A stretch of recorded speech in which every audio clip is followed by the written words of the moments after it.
Radio Line News Update. Brought to you by Joy Alucas, world's favorite jeweler. London നഗരത്തിലെ ഏറ്റവും വലിയ jewellery showroom 1 and 2 Carlton Terrace, Green Street, London. നമസ്കാരം, lime news അപ്ഡേറ്റിലേക്ക് സ്വാഗതം. വാർത്തകളുമായി അരുൺ. UK-യിലെ സ്വകാര്യ മേഖലയിലെ തൊഴിൽ ഉടമകൾ അടുത്ത വർഷം 4% ശമ്പള വർധനവ് നൽകാനാണ് സാധ്യതയെന്ന് റിപ്പോർട്ടുകൾ. ഇത് നേരത്തെയുള്ള ശമ്പള വർധനവിന്റെ അതേ നിരക്കാണ്. എന്നാൽ 4% ശമ്പള വർധനവ് എന്നത് സമീപകാലത്തെ പണപ്പെരുപ്പവും ജീവിത ചെലവ് വർധനവും കണക്കിലെടുത്താൽ വളരെ കുറവാണെന്ന അഭിപ്രായമാണ് ഉയർന്നുവരുന്നത്. Chartered institute of personnel and development ആണ് ഈ കണക്കുകൾ പുറത്തുവിട്ടിരിക്കുന്നത്. അവരുടെ കണക്കുകൾ പ്രകാരം പൊതുമേഖലയിലെ ശമ്പള വർധനവ് 3% മാത്രമാണ്. രാജ്യത്തെ ഉൽപാദനക്ഷമത കാര്യമായി ഉയർന്നില്ലെങ്കിൽ വേതന വർധനവ് കാര്യമായി കുറയുമെന്നാണ് സാമ്പത്തിക വിദഗ്ധർ അഭിപ്രായപ്പെടുന്നത്. ബാങ്ക് ഓഫ് ഇംഗ്ലണ്ട് പലിശ നിരക്ക് ജൂണിൽ കുറച്ചേക്കാമെന്ന സൂചനകൾ നൽകിയിരുന്നു. അതോടൊപ്പം രാജ്യം സാമ്പത്തിക മാന്ദ്യത്തിൽ നിന്ന് പുറത്തുവന്നതായുള്ള കണക്കുകൾ കഴിഞ്ഞ ദിവസങ്ങളിൽ പുറത്തുവന്നിരുന്നു. ഇത്തരം കാര്യങ്ങൾ രാജ്യത്തെ സ്വകാര്യ മേഖലയിലെ വേതന വർധനവിന്റെ കാര്യത്തിൽ പ്രതിഫലിക്കുന്നില്ലെന്നാണ് നിരീക്ഷണം. പൊതുമേഖലയിൽ 3% വേതന വർധന മാത്രമാണ് മുന്നോട്ട് വച്ചിരിക്കുന്നത്. ഇതാണ് സ്വകാര്യ മേഖലയ്ക്കും തിരിച്ചടി ആയിരിക്കുന്നത്.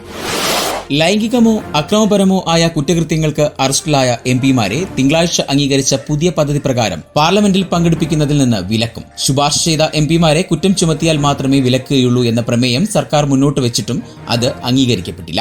MP-മാർ 169-നെതിരെ 170-ന് വോട്ട് ചെയ്തു. ഒരു വോട്ടിന്റെ ഭൂരിപക്ഷത്തിലാണ് അറസ്റ്റ് എന്ന പരിധിക്ക് വിലക്ക് വരുന്നത്. നിലവിൽ ഒരു MP-ക്കെതിരെ ലൈംഗികാരോപണം ഉന്നയിക്കപ്പെട്ടാൽ അവരെ നിരോധിക്കാൻ പാർലമെന്ററി അധികാരികൾക്ക് അധികാരമില്ല.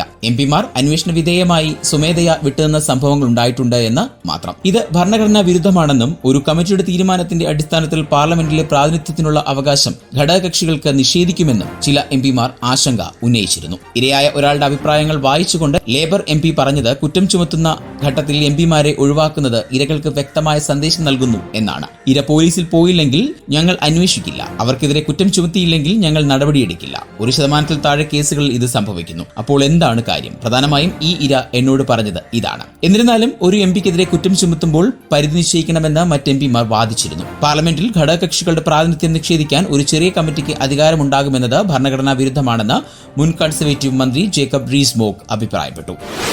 സമ്മർ വിന്റർ സീസണുകളിലെ വ്യത്യാസം മുതലാക്കി എനർജി കമ്പനികൾ കയ്യിൽ വച്ചിരിക്കുന്നത് വൻ തുക. ഉപഭോക്താക്കളുടെ ക്രെഡിറ്റ് ബാലൻസുകളിൽ നടപടി സ്വീകരിക്കാതെ എനർജി സപ്ലയർമാർ ഈ തുക കൈക്കലാക്കി വയ്ക്കുകയാണ്. കഴിഞ്ഞ വർഷം എനർജി വമ്പന്മാർ ഏകദേശം 3.7 ബില്യൺ പൗണ്ട് ഈ വിധം കയ്യിൽ വച്ചിട്ടുള്ളതായി ഓഫ്ജം ഡാറ്റ വ്യക്തമാക്കുന്നു. കഴിഞ്ഞ വർഷം ഇതുമൂലം പലിശ ഇനത്തിൽ 148 മില്യൺ പൗണ്ടാണ് UK-യിലെ എനർജി ഉപഭോക്താക്കൾക്ക് നഷ്ടമായത്.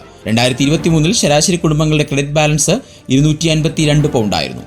ഈ പണം ബാങ്കിലിട്ടാൽ 10.08 പൗണ്ട് വരുമാനം ലഭിക്കുമായിരുന്നു. ക്രെഡിറ്റ് കാർഡ് പോലെയുള്ളവയെ ആശ്രയിച്ച് ജീവിത ചെലവ് നിൽക്കുന്നവർക്ക് ഈ പണം പ്രയോജനം ചെയ്യും. ഡയറക്ട് ഡെബിറ്റ് വഴിയാണ് ഉപഭോക്താക്കൾ പൊതുവെ എനർജി ബിൽ നൽകുന്നത്. 141 പൗണ്ട് വീതമാണ് ശരാശരി ഓരോരുത്തരും അടയ്ക്കുന്നത്. അതേസമയം എനർജി ഉപയോഗത്തിൽ സീസൺ വ്യത്യാസം രേഖപ്പെടുത്തും. സമ്മർ മാസങ്ങളിൽ കുടുംബങ്ങൾക്ക് എനർജി ഉപയോഗം കുറയുകയും ക്രെഡിറ്റ് ഉയരുകയും ചെയ്യും. ഈ ക്രെഡിറ്റ് വിന്റർ മാസങ്ങൾ ഉപയോഗിക്കുകയാണ് സാധാരണ ചെയ്യാറ്. എന്നാൽ വലിയ ക്രെഡിറ്റ് ബാലൻസ് ഉള്ളവർ റീഫണ്ട് വാങ്ങുകയാണ് വേണ്ടതെന്ന് വിദഗ്ധർ പറയുന്നു. ഇനി നാട്ടിലെ വാർത്തകൾ. പ്രതിഷേധങ്ങൾക്കിടയിൽ തിരുവനന്തപുരം മുട്ടത്തറയിൽ പോലീസ് കാവലിൽ ഡ്രൈവിംഗ് ടെസ്റ്റ് നടത്താൻ ശ്രമിച്ച് മോട്ടോർ വാഹന വകുപ്പ്. മോട്ടോർ വാഹന വകുപ്പ് ഉദ്യോഗസ്ഥന്റെ മകളടക്കം ടെസ്റ്റിൽ പങ്കെടുത്ത 3 അപേക്ഷകരും പരാജയപ്പെട്ടു. സമരം ശക്തമാക്കുന്നതിന്റെ ഭാഗമായി സംയുക്ത സമരസമിതി സെക്രട്ടറിയിലേക്ക് മാർച്ച് നടത്തി. മുട്ടത്തറയിൽ സംയുക്ത സമരസമിതിയുടെ സമരത്തിനിടെയാണ് അപേക്ഷകരെത്തിയത്. സമരക്കാരെ ബലം പ്രയോഗിച്ച് തള്ളിമാറ്റി അപേക്ഷകരെ ഗ്രൗണ്ടിലേക്ക് കൊണ്ടുപോയി. റോഡ് ടെസ്റ്റിന് ശേഷം മോട്ടോർ വെഹിക്കിൾ ഇൻസ്പെക്ടർ വിനോദിന്റെ മകളാണ് എച്ചെടുക്കാൻ എത്തിയത്. പരീക്ഷയ്ക്കായി കൊണ്ടുവന്ന വാഹനത്തിന്റെ പിൻഭാഗം അപകടത്തിൽപ്പെട്ട നിലയിലായിരുന്നു. റോഡ് ടെസ്റ്റിനിടെയുണ്ടായ അപകടമാണെന്നും തോറ്റയാൾക്ക് ടെസ്റ്റ് നടത്തുവെന്നും ആരോപിച്ച് വാഹനം പ്രതിഷേധക്കാർ തടഞ്ഞു. സംഘർഷത്തിനിടെ പെൺകുട്ടിയെയും ഇരുചക്ര വാഹന ടെസ്റ്റിനെത്തിയ മറ്റ് 2 പേരെയും പോലീസ് അകത്തേക്ക് കയറ്റിവിട്ടു. കാറിന്റെ H ടെസ്റ്റിൽ പെൺകുട്ടി പരാജയപ്പെട്ടു. ബൈക്ക് ടെസ്റ്റിനെത്തിയവരും തോറ്റു. ടെസ്റ്റ് പരാജയപ്പെട്ട അപേക്ഷകയെ തടഞ്ഞ് കൂകി വിളിച്ചുകൊണ്ടാണ് സമരക്കാർ പ്രതിഷേധിച്ചത്. ലോക്സഭാ തെരഞ്ഞെടുപ്പിൽ ഇന്ത്യ മുന്നണി വിജയിച്ചാൽ ജൂൺ 5-ന് തന്നെ താൻ തിഹാർ ജയിലിൽ നിന്ന് മടങ്ങിയെത്തുമെന്ന് ഡൽഹി മുഖ്യമന്ത്രി അരവിന്ദ് കെജ്രിവാൾ. തിഹാറിലെ തന്റെ സെല്ലിനകത്ത് 2 CCTV ക്യാമറകളുണ്ട്. അതിലെ ദൃശ്യങ്ങൾ നിരീക്ഷിക്കാൻ 13 ഉദ്യോഗസ്ഥരുമുണ്ട്. ഈ ദൃശ്യങ്ങൾ പ്രധാനമന്ത്രിയുടെ ഓഫീസിലും നൽകുന്നുണ്ടെന്നാണ് പറയപ്പെടുന്നത്. മോദിയും തന്നെ നിരീക്ഷിക്കുകയാണ്. മോദിക്ക് എന്തിനാണ് തന്നോട് ഇത്ര പകയെന്ന് അറിയില്ലെന്നും കെജ്രിവാൾ പറഞ്ഞു. രാത്രി താൻ ബാത്റൂമിൽ പോകുന്നത് എപ്പോഴാണെന്നത് പോലും അവർ നിരീക്ഷിക്കുന്നുണ്ട്. കെജ്രിവാൾ തകർന്നോ ഇല്ലയോ എന്ന് കാണാൻ മോദി ആഗ്രഹിക്കുന്നു. കെജ്രിവാൾ നിരാശനല്ല. ഹനുമാന്റെ അനുഗ്രഹം എനിക്കുണ്ടെന്ന് അവരോട് പറയാൻ ആഗ്രഹിക്കുന്നു. കെജ്രിവാളിനെ ഇങ്ങനെ തകർക്കാമെന്ന് അവർ കരുതുന്നു. പക്ഷേ അവർക്കത് സാധിക്കില്ല. മോദിജി ദൈവമല്ല എന്നും കെജ്രിവാൾ അഭിപ്രായപ്പെടുന്നു.